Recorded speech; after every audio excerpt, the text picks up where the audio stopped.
Medusa's Deathmatch is the new temporary mode in SMITE, a 3v3v3 mode.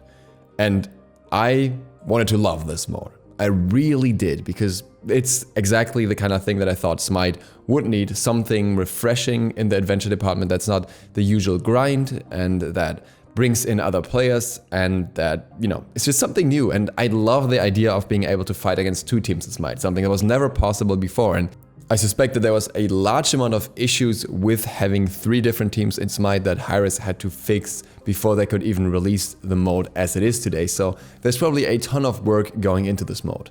And full disclosure at this point right away, the expectations that I had for this mode were not met. I asked you guys in a poll yesterday if you would like to hear my opinion, and most of you voted that they want to hear it, or that they want to hear it but want to hear the pros and cons on it, and just not a pure rant or something like that. So we will do the pros and cons. But once again, I will tell you that my perspective here is a little bit biased, because I personally found more negative than positive with the mode. But let us start with the positives. First of all, different from some people's expectations, it didn't just end up being a Battle Royale mode. I'm not quite sure why people thought that, just because there was a fog that closes in, but it really doesn't play or feel like that at all. If you want to play that, check out Ram Royale. But the point is that that didn't happen. And also, the concept of the mode in itself is really, really cool. I like it. I think it's a great idea to bring this into the game once again, and that should be a big plus point, and the fact that they were able to bring it into the game without any major issues should be something that should be acknowledged. And that can actually stand as its own point. The game mode is not glitched at all, it's not buggy. Sure, there are some glitches and bugs as with every mode, but overall most matches feel like things are working the way they're intended to work. Then there is also the center objective, and I like the concept of that in theory, that you have a center objective that brings the enemies together, that rewards the team that gets it, so people don't just sit around until last minute. In theory, once again. Last but not least, we also have the rewards. And there are quite a few free skins that you can get here. One of them is even one of the very rare skins, being Crocodile for Sobek. There are new boosters along with that, voice pack boosters and chest boosters. I'm not actually sure what the chest boosters do, I'm not gonna play the mode long enough to find out, but I think they actually increased the kind of chest that you get from your daily rewards. Again, not entirely sure.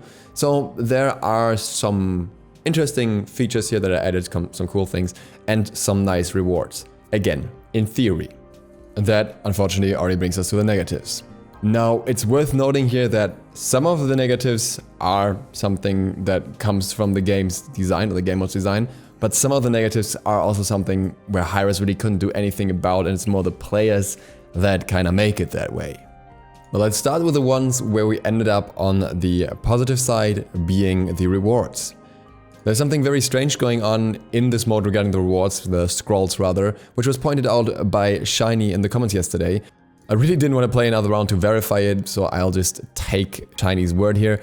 But according to that, the rewards don't actually change depending on if you win or lose. You always get the same amount of scrolls, and the scrolls number depends on how long the match went, which basically means it will be more rewarding to play a longer match.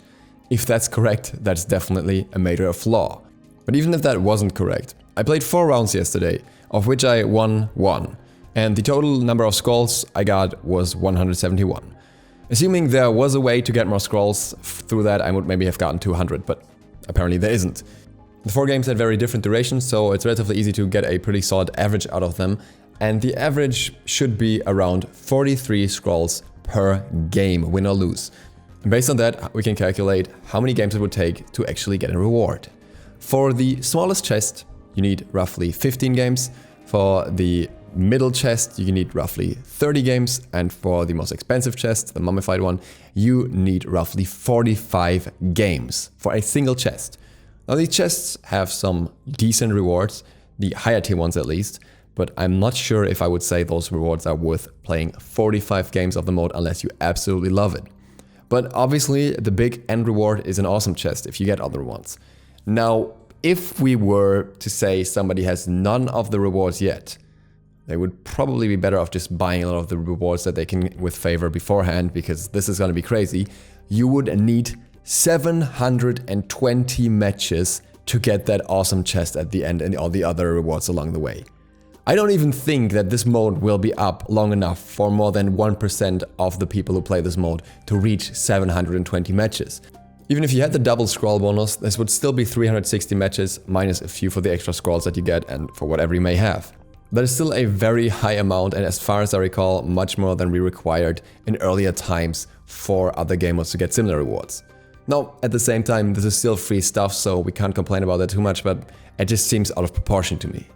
But let's talk about the in-game mechanics that, in my opinion, lead to way more frustration because I personally don't really care too much about the rewards. The first one here is the power buffs. Unfortunately, I was not able to find any exact numbers on this. I don't know why Hi-Rez doesn't release numbers on that when they release a mode like that. They could just give us some flat values and percentage values for the buffs that we get, so we could know better what's worth it and what's not, but oh well. And if you hover over the buffs that you get both for getting the middle objective and for killing an enemy, it just says increased power. Now let's start with the center objective here. The center objective, Medusa's death mask, is weird in many ways. I think it doesn't actually scale up at all, so in the early stages of the rounds, it's actually kind of hard-ish to kill because it takes quite a while and enemies will often try to swoop in and secure it, whereas in later stages, it's laughably easy to kill because you just basically almost one-shot it. I don't know why the stats of the mask don't just scale up a little bit better. The description that we get when we read about the mode is: Unleash Medusa's death mask. Fight for control over Medusa's death mask in the center of the map. The team that claims the relic will be empowered with a godlike buff. So I looked into what this godlike buff is. This godlike buff apparently is a power buff only according to its description. It may have something wonky added to it that you can't see from the base stats in the bottom left, like maybe cooldown reduction or penetration, but given that the description just says power, I actually doubt that. And it's not a lot. I think it must be something between a flat plus value and a percentage value, maybe something like 10 power and then 10% extra power or something. I can't fully figure it out, but the value changes depending on how much power you have, but it's definitely not a lot when you look at how much power you can get from a single kill. From what I was able to tell, the power of the other buff also scales in a different way. I don't know exactly how it works, but it seems to give 40 magical power when you have 0 power, but then when you already have some power, it gives 55 instead, so maybe it's like 30 flat and then a percentage value on top of that or something. I don't know how exactly it works, but it seems like the more power you have and the more stacks you have, the more power it gives you. Either way, you can tell already from that a single kill is worth so much more than even fighting over the middle objective, and most of the time, you're probably best off ignoring it and rather trying to pick off the people that are busy on the objective or just swooping in and trying to steal it rather than actually focus on it. That in itself is very unfortunate because the center objective should be something that brings people out, that gets them to fight, that gets the whole situation of a 3v3v3 going, but it's not really happening most of the time. Talking about the power, we can also talk about the situation with healers. Now, obviously, there are those scrolls from enemies that you can pick up from the ground, which are nice to heal up a little bit. But outside of that, it's just very weird. If you're on like half of your health and you have 40 extra power, how much do you think somebody coming in with full health is gonna care about that 40 extra power, which is like one item, or 55 maybe? That's gonna be very irrelevant in comparison to all the health that you lost. And that makes healers super rewarding in this game mode. And Hi-Rez previously said about this game mode that healers don't seem to be the big deal. And I can see that somebody who would secure the middle objective would be more important, like somebody with high burst, if the middle objective was worth it. But as it's not, healers seem to be super meta in this. You have the potion system, you have the heals around the map with a shield, but as soon as the circle closes in, which doesn't happen all too late, you can't reach those anymore, and there are none around the center, so you are dependent on your self-sustain, and healers are simply best for that. And as such, having an Aphrodite on your team, for example, is very valuable compared to almost any other god pick. The only gods that work kind of well against that are anti-heal gods like Aquatic or especially Cerberus, who can also throw people into the fog. And these combined mechanics make multiple things way too rewarding. One of them is swooping in to steal a kill. In all honesty, I think in this mode it should work differently. you should get a kill reward or the power buff for having dealt most damage to an enemy rather than the kill.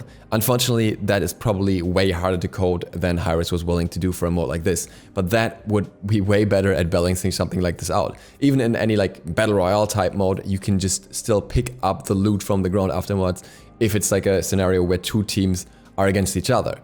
And with this kill stealing being so effective, why would you go in first? You wait for the other team to go in and you just get the last hit, you get the power buff, and then one team is one player down, you have a power buff and you have full health and both other teams are weakened already. Why would you not do that?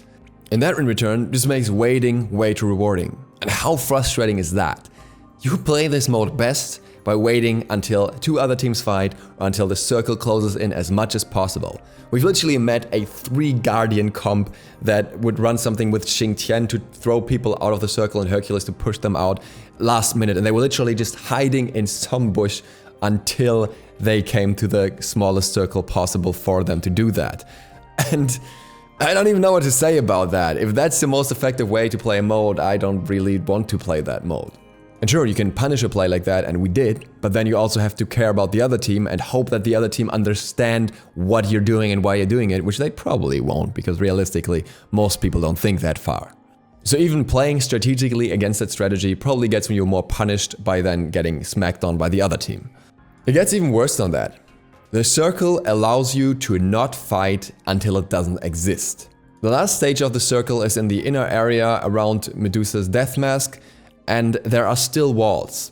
And if you just play a tanky comp or a self-healing comp and you just juke around those walls long enough, you will be able to survive until the circle closes in from there.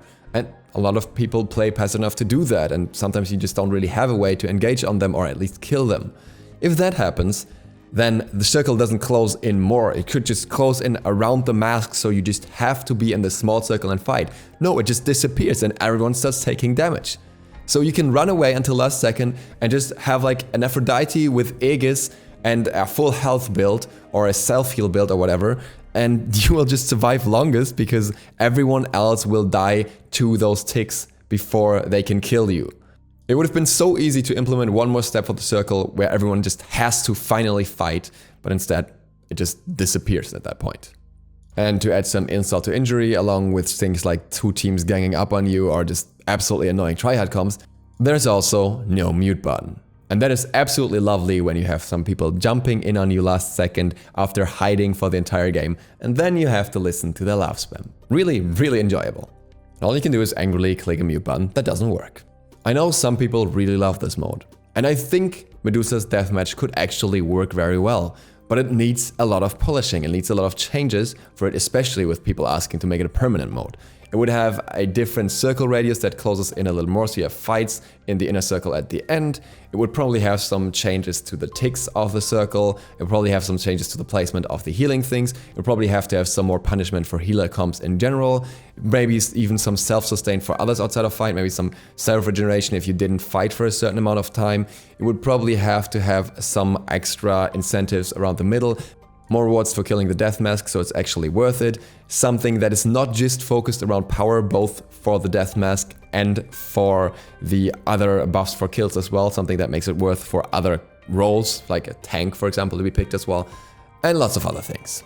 I don't know if Hi-Rez has any plans to make 3v3v3 permanent. I don't know how the general reception is, and I kind of doubt it at the moment, seeing from how most of you responded in the comment section yesterday. But we'll see about that. It's gonna be interesting, but if they do, I really, really hope they balance this out more. Maybe even before that, for the next patches, while this mode is still active.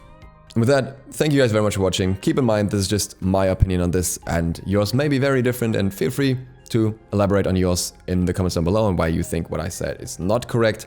If you're new to the channel, feel free to sub button with the bell, it helps me out. Other than that, see you for the next one tomorrow. DukeSloth, out.